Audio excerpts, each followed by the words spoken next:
July 2 ఏకాదశిగా చెప్తున్నారు. దీన్ని యోగి ఏకాదశి అని అంటున్నారు. అయితే మనకు తెలిసినటువంటి వరకు ముక్కోటి ఏకాదశి చాలా ప్రాచుర్యం పొందింది.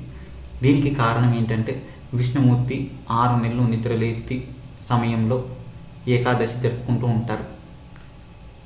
అయితే ఉత్తరాయణ పుణ్యకాలంలో విష్ణుమూర్తి నిద్రపోతాడు, దక్షిణాయన కాలంలో నిద్రలేస్తూ ఉంటాడు. ఇది వాస్తవానికి జరిగే పద్ధతి.